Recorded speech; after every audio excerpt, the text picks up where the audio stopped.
Hebreos capítulo 4, en sus Biblias. Dice de la siguiente manera, Hebreos capítulo 4, versículos 14 al 16.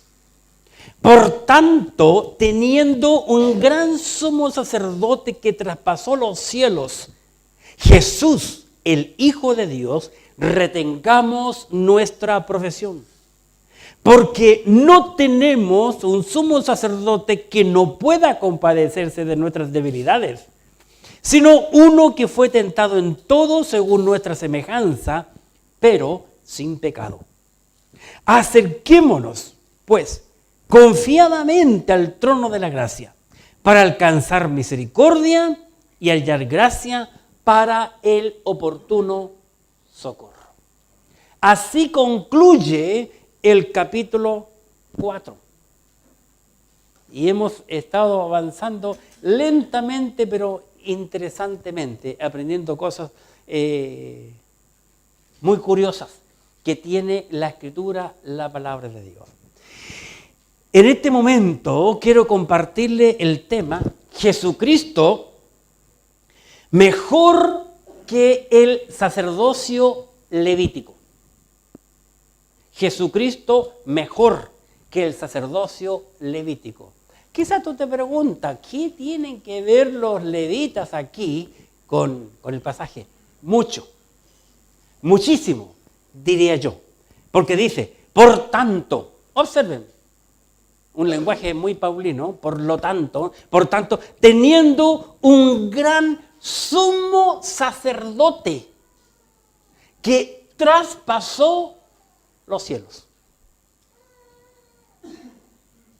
Interesante. Comienza el pasaje hablando de un sumo sacerdote. No un sacerdote común y corriente, sino el sumo, aquel que entraba una sola vez por año al lugar santísimo para interceder ante Dios por los pecados propios de él y por los pecados del pueblo. Él, que era elegido en aquel entonces, entraba una sola vez al año. El sumo sacerdote. Habían muchos sacerdotes, pero cada año había solo un sumo. Lo curioso aquí, que dice que Jesucristo es el sumo sacerdote. ¿Lo han notado? Y la pregunta es, ¿cómo? ¿Cómo puede ser posible aquello? No solamente eso. Habla de otra cosa muy curiosa en este versículo, porque tiene muchas cosas, pero yo no puedo hablar tanto porque el tiempo no da. Porque un rato más ya voy a estar con hambre. Dice que traspasó los cielos. Que traspasó los cielos. Hay dos grandes personajes que traspasaron los cielos. Y principalmente quien lo hizo fue Jesucristo.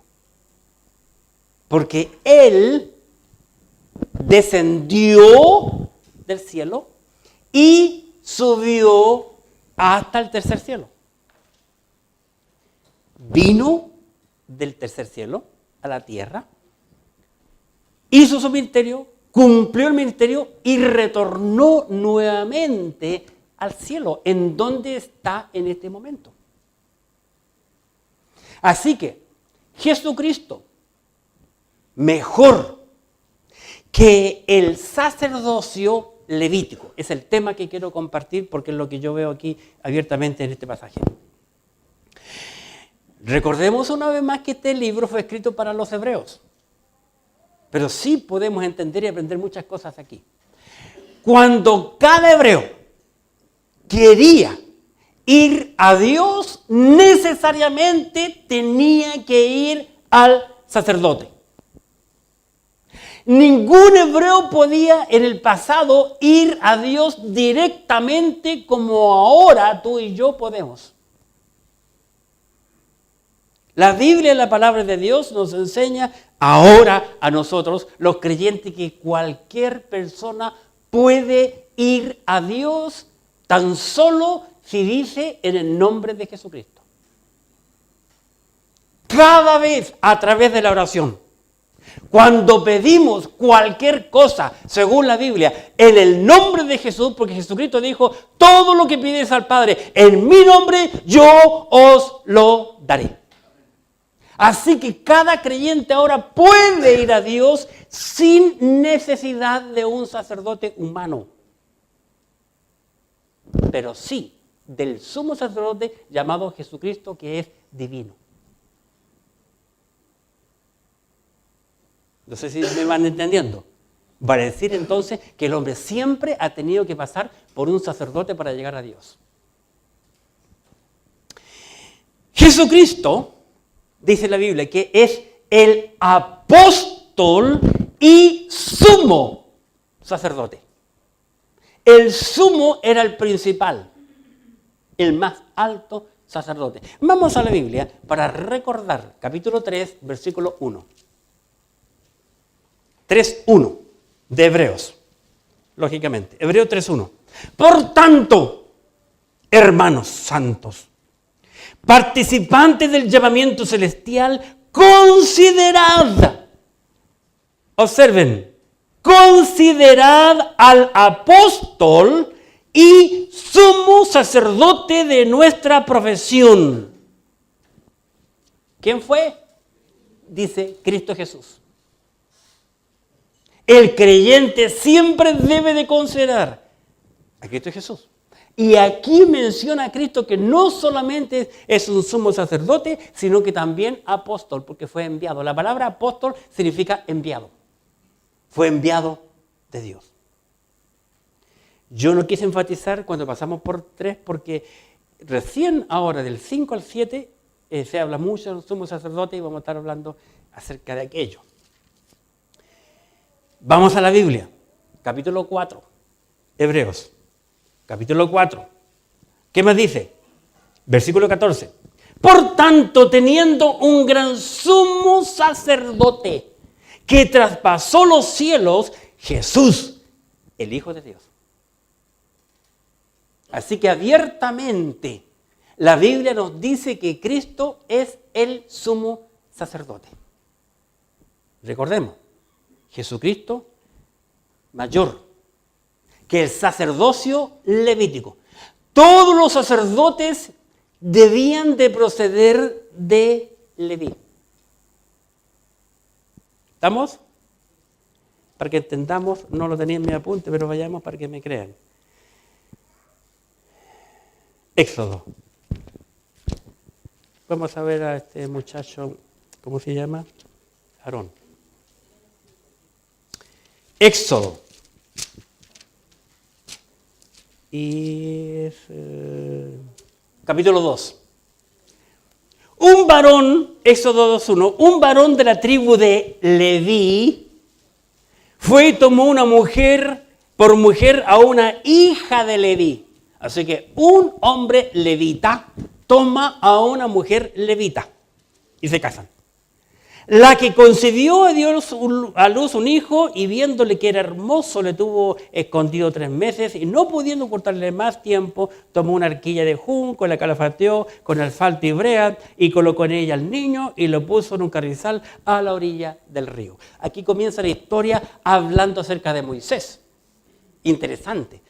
¿Por qué comienza hablando de Moisés? Porque iba a ser un gran personaje en circunstancias que este matrimonio había tenido un hijo mayor que se llamó Aarón y luego una niña que se llamó María. Y el último se llamó Moisés. Aarón fue el primer sumo sacerdote de Israel. Aarón. Y de la descendencia de Aarón venían todos los sacerdotes. Siempre. Siempre. En la Biblia. Es cierto que en la Escritura hay unos que se creyeron sacerdotes y oficiaron como sacerdotes. Otro, un rey nombró también, le digo ya, tú vas a ser mi sacerdote. Pero dentro de la Biblia, bíblicamente todo debía descender de Aarón, de la tribu de Leví. Jesucristo mejor que el sacerdocio levítico. ¿Por qué? Porque como sumo sacerdote, Cristo, como sumo sacerdote, traspasó los cielos. Lo que no ocurrió con Aarón, que fue el primer sacerdote y el primer sumo sacerdote en la tierra. No traspasó los cielos. Interesante.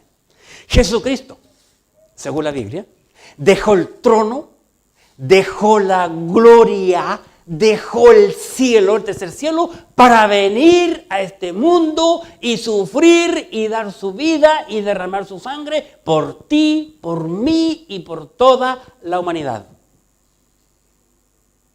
Él lo traspasó. Todo. Los entendidos y estudiosos saben que nadie ni nada ha traspasado los cielos. Nadie ni nada. Según como la tierra está hecha. Nadie puede salir de la tierra como nos tienen engañados. Cristo lo traspasó. Jesucristo nunca, escuchen bien, Jesucristo nunca fue un sacerdote en la tierra. Repito, Jesucristo nunca fue sacerdote en la tierra. Ay, entonces, ¿qué dice la Biblia? ¿Qué estamos estudiando? En hebreo. ¿Me entienden lo que digo? Y tienen que creerlo por fe. Porque Cristo, según lo que acabo de decir, y el sacerdocio levítico, Cristo no podía ser sacerdote. Y aquí no estuvo como sacerdote. ¿Por qué no podía ser sacerdote? Porque ya vamos a ver. Siempre en la Biblia hay un porqué. Y la Biblia es maravillosa. Cuando uno comienza a estudiarla o a escarbar en la Biblia, encuentra cosas impresionantes. Para ser sacerdote, bíblicamente, de la tribu de Leví, para ser sacerdote, se debía en primer lugar ser del linaje de Abraham. Y se debía de ser de la tribu de Leví. Jesucristo fue de la tribu de Judá. Y con las cosas de las tribus, Dios es extremadamente exigente. Dios no hace arreglos extraños como el hombre hace. Jesucristo fue entonces de la tribu de Judá. Esta tribu, la tribu de Judá, era, la tribu de Judá, bien digo, la tribu de Judá no era la tribu sacerdotal. La de Judá no era tribu sacerdotal, sino la de Leví. Cada sacerdote tenía que ser levítico. Esta tribu, la tribu de Judá, ustedes te preguntan, ¿por qué entonces la Biblia dice que Jesucristo es sumo sacerdote? Porque Jesucristo era de la tribu del linaje real. Del linaje real. La tribu de Judá. Yo estaba pensando en el tema de las tribus, que un día voy a estudiarla profundamente. Eran 12 tribus, según la Biblia. Se dividieron en el pasado. 2 y 10. ¿Cuáles fueron las que quedaron las 2? Judá, Leví.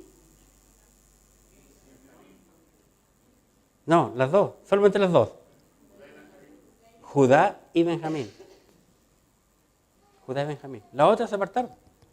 Los levitas se fueron para los 10. Interesante. Interesante cuando uno comienza a entrelazar. Ahora tú te preguntas, bueno, ¿qué está pasando aquí? Vamos a la Biblia. Hebreos, capítulo 9. Hebreos 9.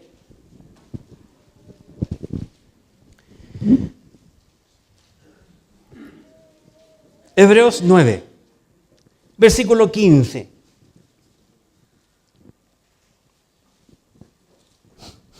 Voy a leer Hebreos 9, versículo 15. Dice, así que, por eso está hablando de Cristo, por eso es mediador de un nuevo pacto, para que interviniendo muerte para la remisión de las transgresiones que había bajo el primer pacto, los llamados reciban la promesa de la herencia eterna. Porque donde hay testamento, es necesario que intervenga muerte del testador. Porque el testamento con la muerte se confirma, pues no es válido entre tanto que el testador vive. De donde ni aun el primer pacto fue instituido sin sangre.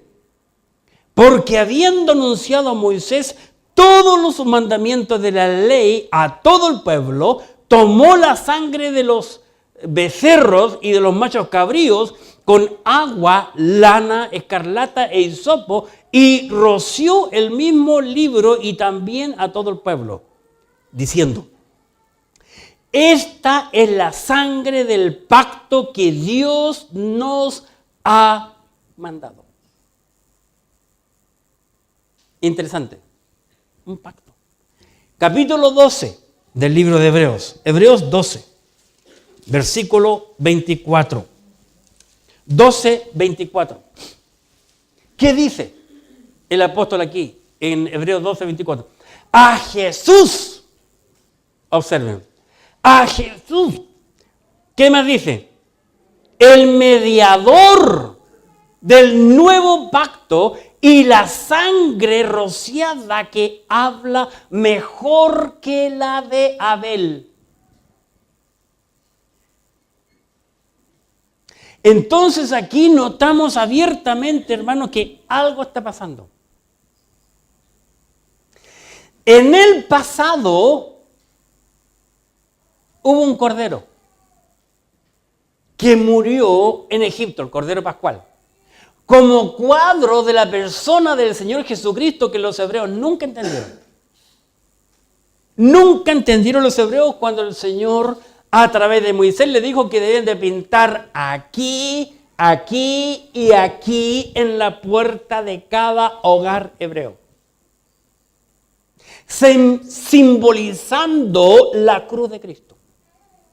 Ellos no lo entendieron, lo hicieron porque Moisés lo dijo.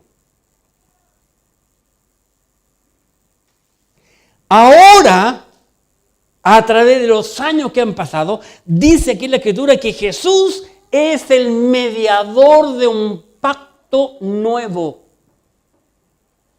El pacto antiguo es el pacto de la ley, donde los hebreos tenían que guardar la ley sí o sí. Ahora, después de la muerte de Cristo, el Señor es el nuevo Cordero de Dios que quita el pecado del mundo, como lo dijo Juan el Bautista. He aquí el Cordero de Dios que quita el pecado del mundo. Aquí está el Cordero. Pero es de Dios, no de la manada, como por años lo habían hecho los hebreos. Cristo dio su vida en la cruz y vemos nosotros el cumplimiento de los cuadros que se van viendo a través de la Escritura. Jesucristo, entonces, vino a esta tierra como profeta, porque Él vino para hablar en el nombre de Dios aquí en la tierra. Él ascendió al cielo después de haber cumplido todo su ministerio. Y Él llegó a ser sacerdote cuando subió al cielo para presentarse a Dios, que había cumplido con la obra redentora y luego se queda allá por siempre en el cielo, hasta que desciende a la tierra a buscar su iglesia. Jesucristo es el sumo sacerdote que desde que Él subió al cielo hasta que Él venga a buscar la iglesia, está intercediendo por ti y por mí cada vez que clamamos. Él ha sido el sumo sacerdote en el cielo, no en la tierra, en el cielo. ¿Qué más vemos? Porque Él es quien, según la Biblia, nos dio la vida eterna. Él, quien merece toda la honra y la gloria. Por eso, hermanos, vemos en la persona de Jesucristo un ministerio tripartito. Y Él lo cumplió en su vida. 3 áreas importantes en la vida de Cristo. Primero, Él fue profeta. ¿Cuándo? Cuando Él vino a este mundo, hace más de 2000 años atrás, a predicar la palabra de Dios y compartir todo lo que Dios le dijo que dijera. E hizo todo lo que Dios le dijo que hiciera. Profetizó. En segundo lugar, Él fue sacerdote. Cuando cumplió la obra, subió al cielo, le dijo, Padre, cumplí, aquí estoy, y sigue Él intercediendo por nosotros. Por eso que la Biblia dice, cuando ores, tienen que orar y estas cosas las pido en nombre de Jesús. Hay mucha gente que ora solo diciendo... por ejemplo, he estado en la iglesia yo en una ocasión que una persona oró y todas estas cosas las pedimos en nombre del Padre, del Hijo y del Espíritu Santo. Terminar una oración así no es bíblica, no es correcta, porque la Biblia dice que tenemos que terminar la oración en el nombre de Jesús. Solo hay que terminar en el nombre de Jesús porque Él dio la vida por nosotros. Él es nuestro sumo sacerdote, quien intercede ante Dios. Así que Cristo fue profeta, Cristo es sacerdote y Cristo es rey. Es rey. Él va a venir a esta tierra a gobernar, le guste a los hombres o no les guste. Desde hace miles de años que hay una gran oposición hacia la obra y el ministerio de Dios a través de los siglos en toda la Biblia. Nada más hay que entrar y estudiar y los ojos serán abiertos. Él vendrá en el futuro y será rey. Y va a cumplir las 3 cosas importantes: profeta, sacerdote y rey. Interesante. Cuando nosotros estudiamos la Escritura, la palabra de Dios.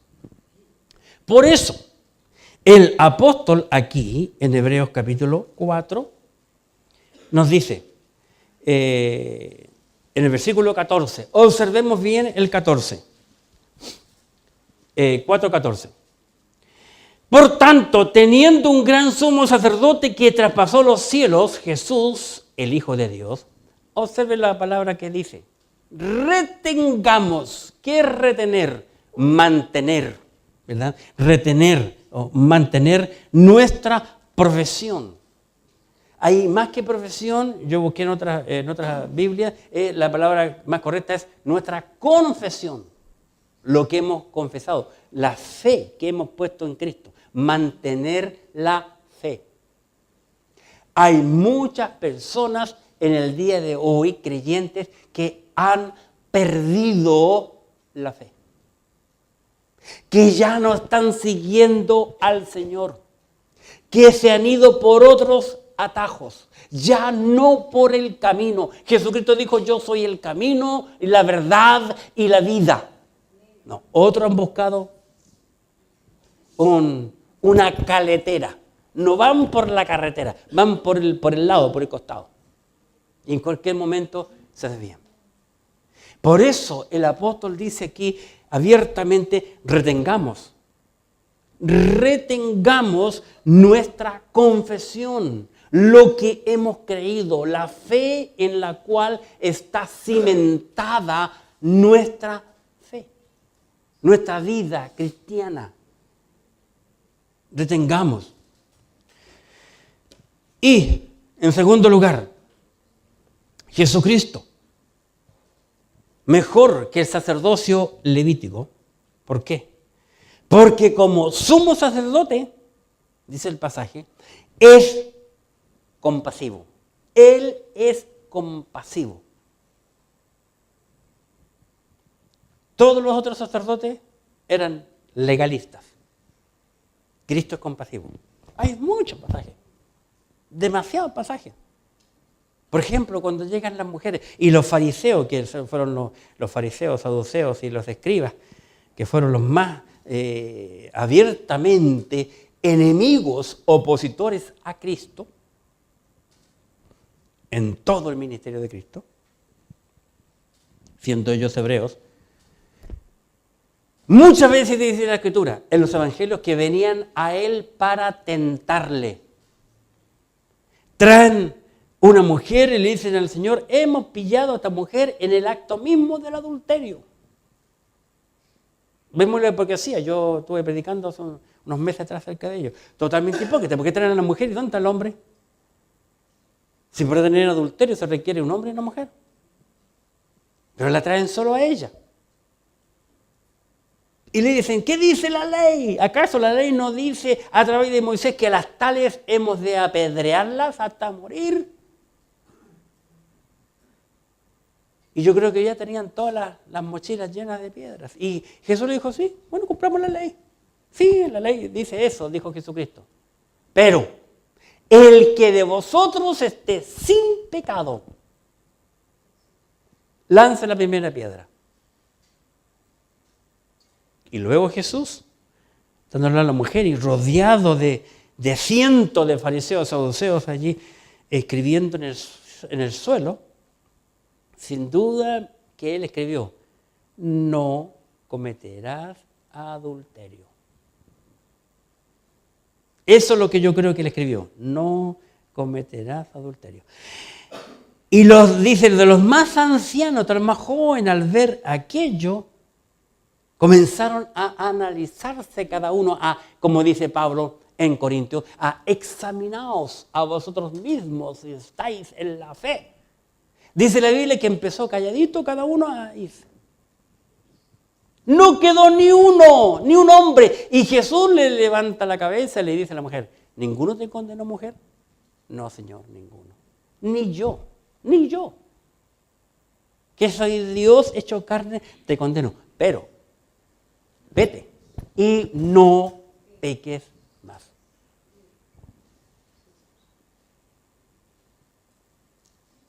Cristo nunca condenó. Aún colgado en la cruz del Calvario, ¿qué fue lo que dijo? Padre, perdónales, porque no saben lo que hacen. Un día, Cristo sabe que un día cada uno de aquellos que gritaron que le crucificaran, el Señor le va a hacer rendir cuenta. Que es el Padre. Muchos casos. En el libro de Lucas hay un pasaje maravilloso de una mujer, en el capítulo 7, que llevaban a enterrar su único hijo, más encima era una viuda. La Biblia mucho protegió acerca de las viudas. Bueno, ya que están buscando, vamos allá. Lucas. Ustedes le creen más a la Biblia que a mí, y eso está muy bien. Muy bien, excelente. Lucas 7. Lucas 7, versículo 11. Aconteció después que él iba a la ciudad que se llama Naín, e iban con él muchos de sus discípulos y una gran multitud.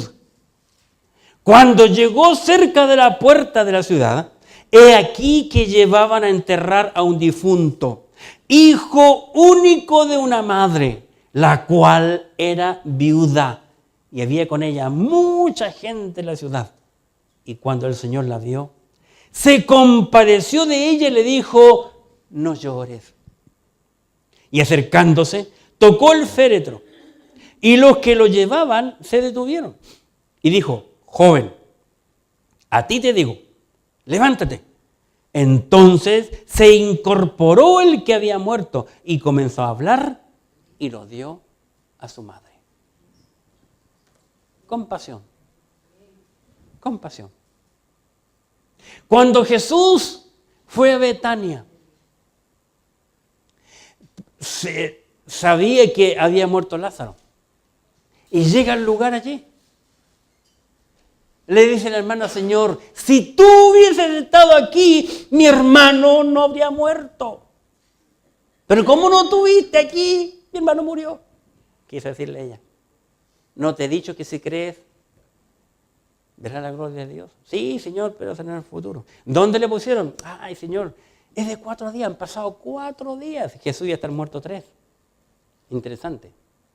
Pero le dicen, es de 4 días. Ya hiede. Está descompuesto. Llévame allá. Llega allá. ¿Y qué hace Jesús? Lloró. En 2 ocasiones Jesucristo lloró. Con este hombre. Y también cuando está sobre el monte y ve toda la ciudad de Jerusalén. Dice, oh Jerusalén, Jerusalén, ¿cómo mataste a los profetas? Que yo le iba a enseñar y ayudar como la gallina cubre y cuida sus polluelos, mas no quisisteis. Si ha habido gente rebelde en la tierra, son los hebreos. Y los hebreos no tienen ninguna diferencia entre tú y yo. Somos igual de cabeza dura. Exactamente igual. Y Dios muestra su compasión por nosotros una y otra y otra y otra vez. Misericordia, compasión. Cristo se entregó a la humanidad por compasión, por amor. Por amor.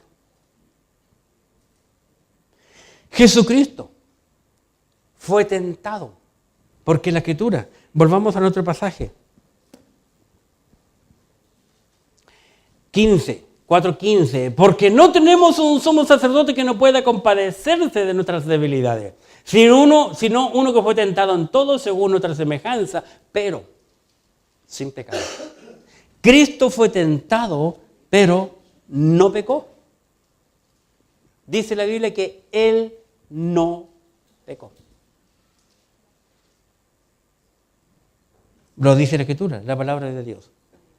Vamos por un momento a la tentación de Jesús en el libro de Mateo 4.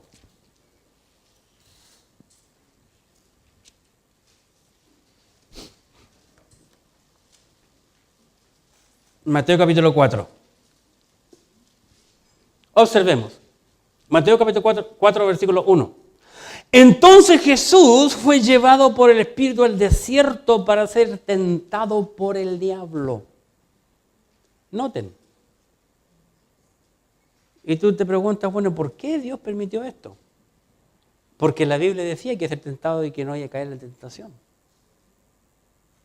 Y nos está por enseñar cómo podemos combatir la tentación. 2. Y después de haber ayunado 40 días y 40 noches tuvo hambre. Alcen las manos a aquellos que han ayunado 40 días y 40 noches. ¿Has tú ayunado 40 días y 40 noches, hermanos? En nuestra iglesia yo veo que algunos hermanos están más entraditos en carnes que más delgados. Y muchos ya están afilando los dientes para celebrar el 18 de septiembre con el buen aguinaldo que van a recibir. 40 días y 40 noches. Observen. ¿Cuándo el diablo vino a tentar a Cristo? Segundo pasaje. ¿Cuándo el diablo vino a tentar a Cristo? ¿Al día 1 o al 40avo? Mire que es malo. ¿Por qué no vino al 1? Impresionante. Cuando tuvo hambre. Termina el versículo 2 con hambre. Tuvo hambre Jesús. Versículo 3, después de 40 días. Versículo 3. Y vino él el tentador y le dijo, si eres hijo de Dios, mira el lenguaje. Es un lenguaje, el mismo lenguaje, porque el diablo no es inteligente, el diablo es copión, que es diferente. El mismo lenguaje que usó con Eva en el huerto. Si eres hijo de Dios.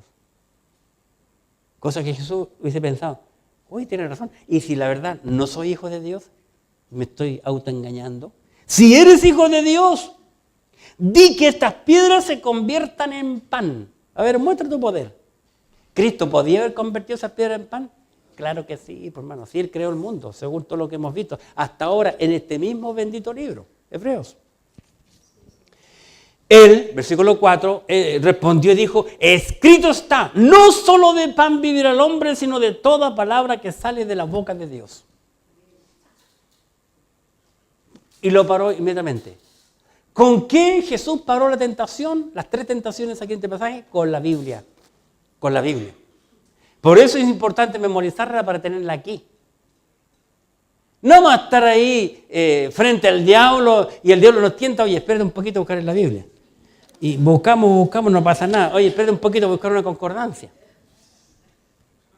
No, la Biblia tiene que estar aquí para aplicarla inmediatamente. ¿De qué sirve un soldado ir con la mejor arma a pelear si no le pone, ¿cómo se llama? Las balas. ¿Tiene otro nombre las balas o no? Las municiones, eso es lo que quería. ¿De qué sirve? ¿De qué sirve tener un auto sin gasolina? Sin nafta. Sin benzina. ¿De qué sirve? De nada. Qué impresionante. 5. Entonces el diablo le llevó a la santa ciudad y le puso sobre el pináculo del templo. Vale decir, lo más alto posible. En el lugar más alto de aquel entonces. De allí sacan alguna gran iglesia que hay en el mundo que hace sus templos con el pináculo más alto. Y tiene como ley en muchas ciudades y países que ningún edificio puede ser más alto que el pináculo de su iglesia. Y es lo que hicieron en la gran isla de Chiloé, que el mall que tienen no es más alto que el pináculo del templo que está en la plaza. Entonces el diablo le llevó a la santa ciudad y le puso en el pináculo del templo y le dijo, el diablo le dijo a Jesús, si eres hijo de Dios, otra vez la duda, metiendo la duda, si eres hijo de Dios, échate abajo, porque escrito está, a sus ángeles mandará acerca de ti y en sus manos te sostendrán, para que no tropieces con tu pie en piedra. Cosa curiosa, el diablo, mi amigo y hermano, conoce más la Biblia que tú y yo. ¿Sabías? El diablo la conoce. Por eso que fue a Eva. El diablo sabía lo que Dios le dijo a Adán. El diablo sabía lo que Adán le dijo a Eva. Él conoce la Biblia.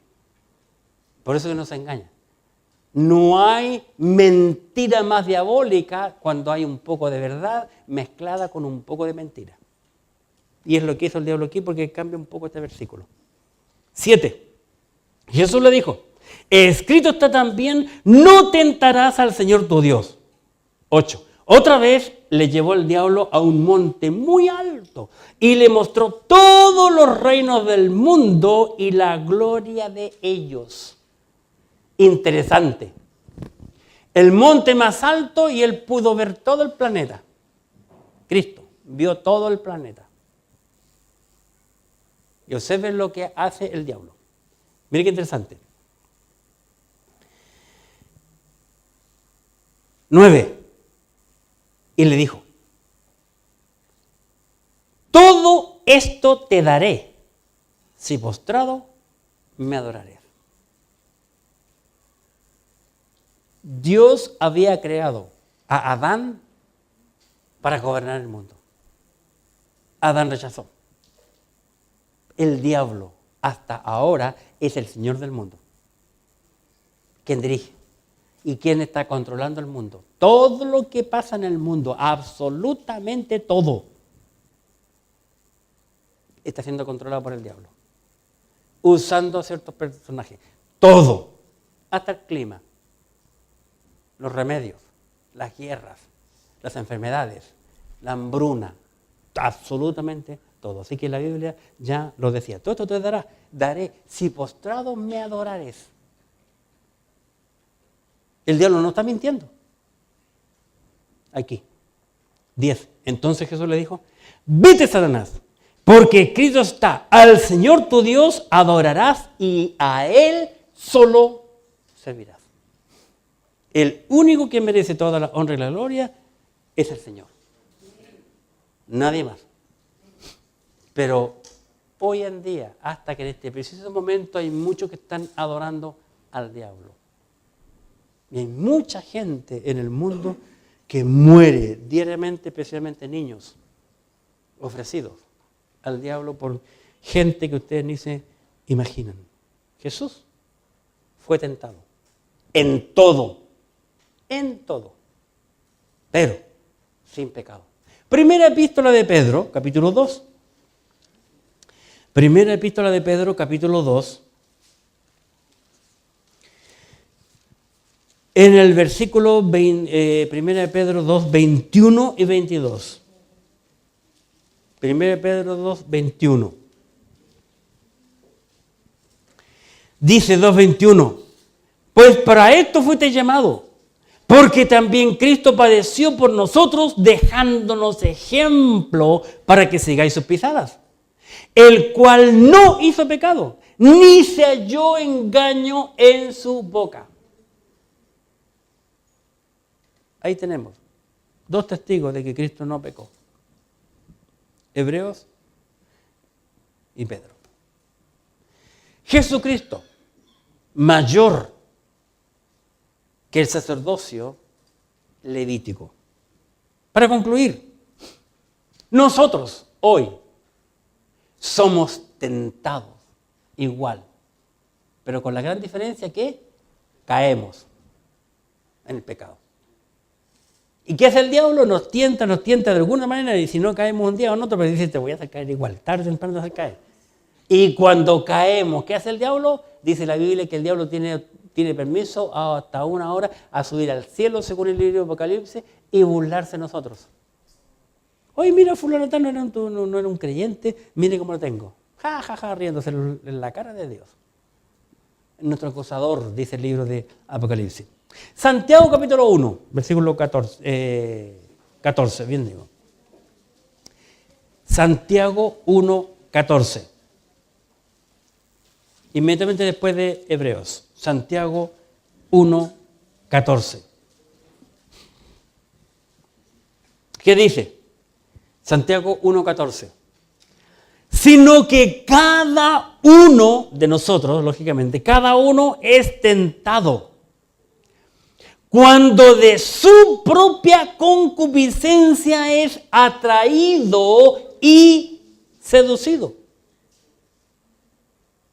Así que cada persona cae en el pecado de acuerdo a su propia concupiscencia. Esa palabra concupiscencia significa de los apetitos carnales, apetitos inmorales en nuestra vida. El que es inmoral va a caer. El que es santo, santifique todavía. El que peca, peque todavía, como concluye el libro de Apocalipsis. Versículo 15. Entonces, la concupiscencia, después que ha concebido el pecado, da a luz el pecado. Y el pecado, siendo consumado, da a luz la muerte. Y así es. Con un solo pecado nos convertimos en pecadores. Con una mentira somos mentirosos. Dios, mi amigo, mi hermano, nunca tienta a nadie. Así que no le echemos la culpa a Dios. Santiago 1.13. Santiago 1.13. Cuando alguno es tentado, ¿alguien es tentado aquí? Claro, todos los días, en cada momento. Cuando alguno es tentado, no diga que es tentado de parte de Dios, porque Dios no puede ser tentado por el mal, ni Él tienta a nadie. ¿Por qué? Porque Él es santo. Es imposible que Dios ande tentando al hombre. Entonces el problema somos nosotros. El hombre de su propia concupiscencia peca porque le gusta pecar, porque quiere pecar. Esa es la razón, porque el hombre tiene cómo resistir. ¿Y cómo el hombre puede resistir? Es que está. ¿Qué dice la Biblia? No, la Biblia dice esto, la Biblia dice esto otro. Y el hombre puede decir no al pecado. El creyente puede decir no al pecado. Así es de simple, según la Escritura. Nosotros, como creyentes, somos instados a acudir a Dios en cualquier momento. Y es lo que nos enseña Hebreos 4, 16. Para concluir, acerquémonos pues confiadamente al trono de la gracia para hallar misericordia, para alcanzar misericordia y hallar gracia para el oportuno socorro. Interesante lo que dice aquí el apóstol, que nosotros podemos ir a Dios. Es interesante en el libro de Mateo como el Señor aquí hizo una muy linda invitación en el capítulo 11. Mateo 11. Como un padre a un hijo. Mateo capítulo 11, versículo 28. Donde nos dice, venid a mí todos los que estáis trabajados y cargados, y yo os haré descansar.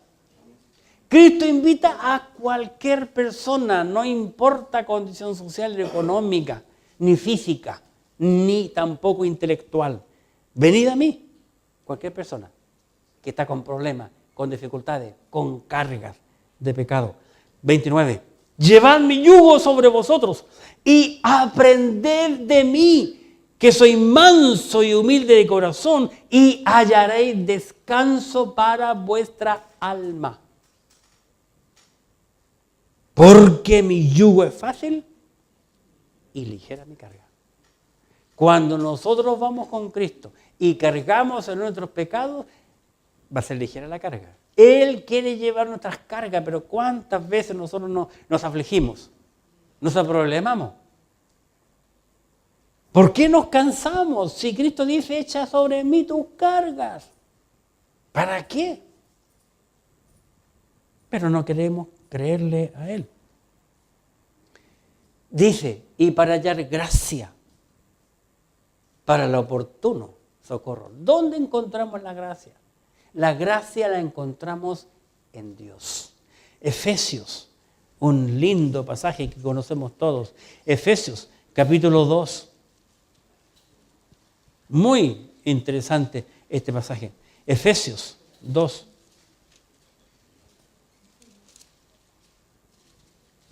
En el versículo 8.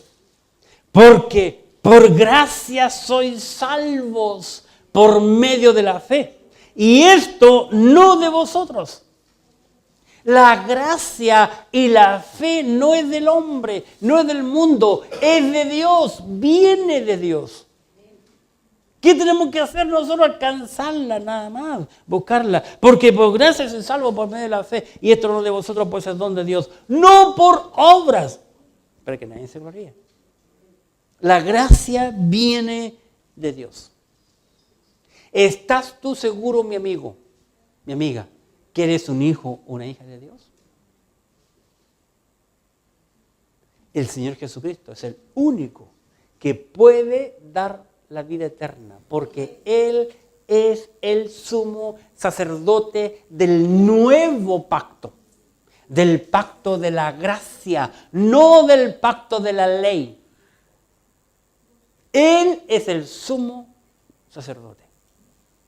Tenemos que entenderlo, por favor, retengamos eso, porque cuando entremos en Melquisedec, que es un tema complicado, tiene que estar en mente lo que acabo de decir hoy, para comprenderlo. Cristo es el camino y la verdad y la vida. Él dijo que nadie puede llegar al Padre, ir al Padre, si no es por Él. Porque no hay otro nombre bajo el cielo dado a los hombres en que podamos ser salvos. Oremos. Padre bendito y amado, gracias te damos